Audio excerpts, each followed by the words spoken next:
Hello everyone, I'm Erica and welcome to Dizzyknits, where I sit down and talk to you guys about all the things I've been knitting. So it used to be I would do Dizzyknits episodes and I would also include things I've sewn or other crafty things, but I think I sew enough that going into the new year, I'm going to do Dizzy Sews. And when you see that tag, that means that that episode is going to be about sewing.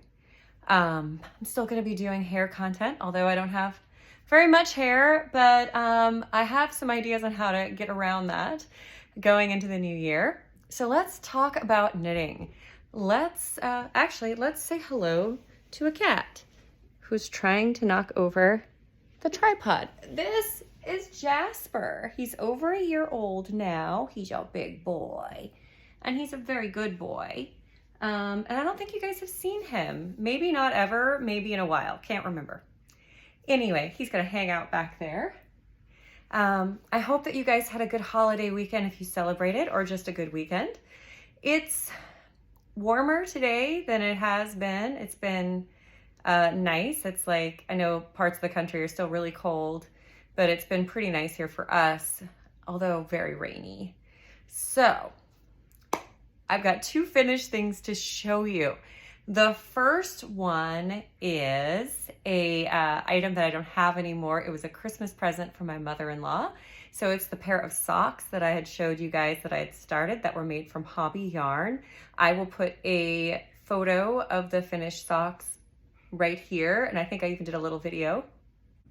Hi everybody, it's Christmas Eve. It's Erica from the past. I'm just popping in to show you guys the socks that I finished for my mother-in-law. So I had mentioned these, I showed them on my last Dizzyknits episode, and I just finished them and I need to give them to her tomorrow. So cutting it close. So here they are on sock blockers. Kaboom. They're a little slouchy. They might be a little bit too big, but I figured they can be house socks or like cozy inside socks. But yeah, this is the hobby sock yarn, and it's their flower colorway. It's flowers, that's what it's called. So you see their self-striping. They actually match pretty good, which I did not expect to actually have work, even though I tried to make it happen. So I'm gonna try to block these. Like I said, they're a little slouchy, they're a little floppy, but never mind. They're done. Now back to Erica from the future. And we're back. So my second finished object is this sweater. This is the Ducket sweater by Untangling Knots or Andy Satterland. I will stand up so you guys can really see. So the Ducket sweater. As you can see, it has this beautiful lace panel, and that happens in 4 places in the front and then 4 places in the back.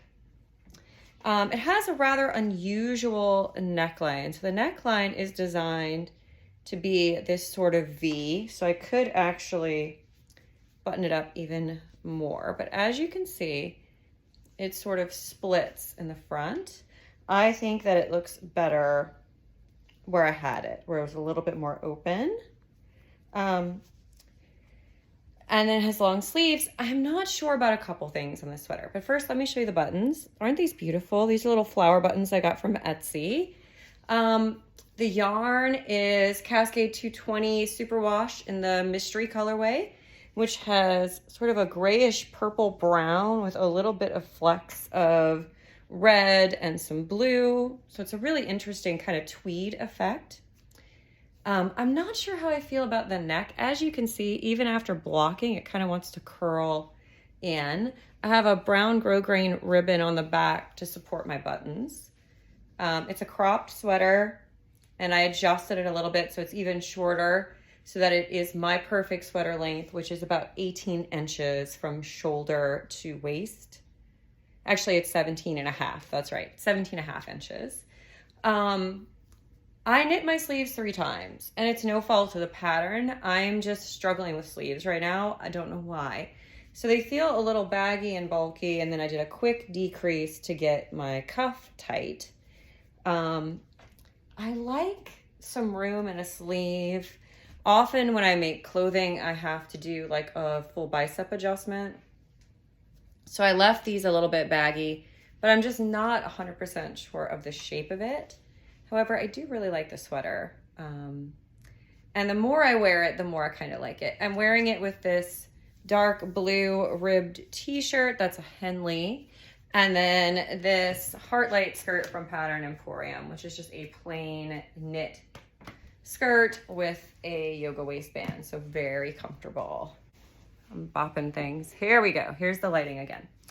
All right. So I've also been working some more on my Stephen & West Rain or Shine sweater.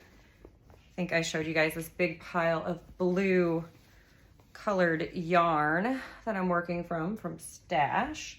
So this is knit by holding 2 fingering weight yarns together and marling. So this top and neck area, because it casts on bottom, it goes bottom down, or top down, high. This is from Knit Picks, and it's the rainforest color, I think. So I cast on a lot more stitches because I wanted kind of a wider boat neck. The pattern has you do, I'll just show it to you. You do a neckline that is quite a high ribbed neck. And I can't handle anything that like close to my neck. It just drives me nuts. So I did a modification. Let me find my notes on that. Okay, so here is Stephen West Rain or Shine sweater. I've shown this before. And do you see it has that really high neckline? That's a double ribbed neck. So I did not do that. Instead of doing that neckline, I cast on, oh, I meant to write this down. So you're supposed to cast on 130 stitches. And I cast on, I'm sorry, you cast on 104 for the collar, and I cast on, I think it was 130. So I cast on the amount of stitches you get after you've increased. And I'm hoping it'll give me kind of a wider kind of boat neck effect. This is a really fun stitch pattern. So it's got these little long slip stitches. I hope that you guys can see what I'm showing you. So there's these little long slip stitches. So you make garter stitch columns, and then there's these little slipped stitches that make like little raindrops. Isn't that fun? So I'm using shades of green and blue, and it's been a fun make. I'm almost to where we split the yoke for the sleeves. So it's about, so there we go, I'll just kind of hold it up. But yeah, do you see? So it's a round yoke sweater. I've never made one of these before, so I really hope it fits me. I am a little apprehensive, but I'm just trusting the process and just keep on knitting, kitten. Isn't that what Stephen always says?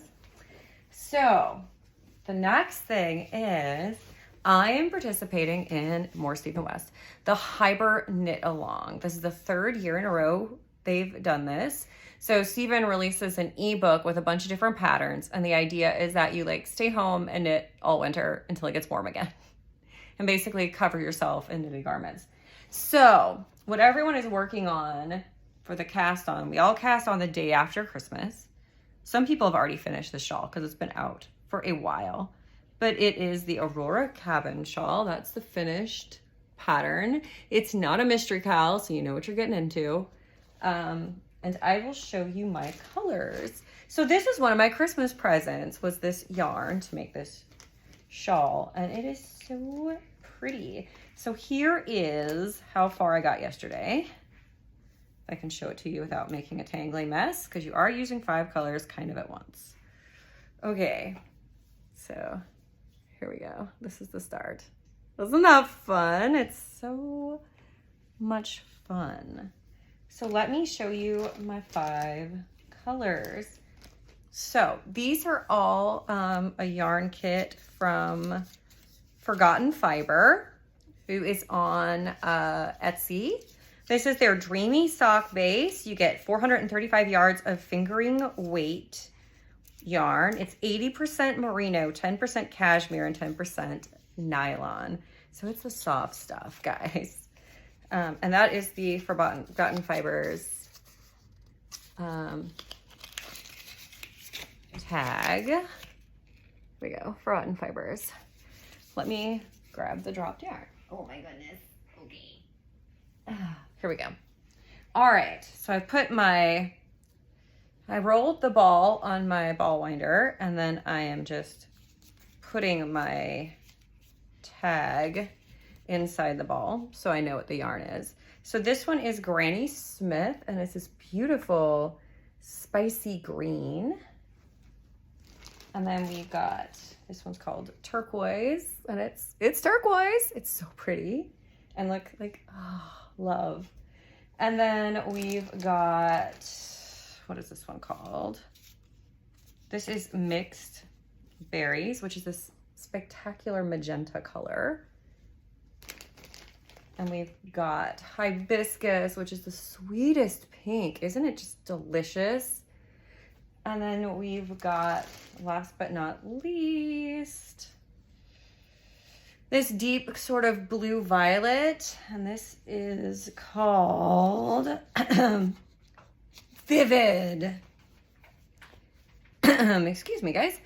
This is Vivid. Isn't that pretty? So, all together, you get, I thought it looked like Lisa Frank. Remember the Lisa Frank, like, Trapper Keepers? If you guys are old enough to remember that. I think there's still some Lisa Frank stuff around. So I really wanted it because I was like, back to childhood, missing that. But I also think it looks like Sweet Tarts, like the original Sweet Tarts. And then, like, in the 90s, they added the blue one, which makes the turquoise make sense. So yeah, it's my Sweet Tart shawl. And there's the start of it. It's so pretty. So I'm really excited to see how this is going. This is a 5-color slip stitch motif we're doing right now. So you slip these long stitches and you create these stripes. There's a cable kind of thing. You see that little twist? That's like a little cable twist. So yeah, a lot of really fun stuff going on with this shawl. So I think this will be keeping me busy for quite some time. So yeah, that's what I've been up to. It's not the longest episode, but that's okay. I am going to try to give you guys some manner of video every week. If that does not work, then I'll go back down to every other week. But it will not be the long break like we used to have, where it's like, oh, and it's been a month, I'm still alive. You know, I don't want to start all my videos with like proof of life, like I'm still here. I would like us to be able to see each other a little more often in the new year. So I will see you guys very soon. Take care, and I'll talk to you later. Bye.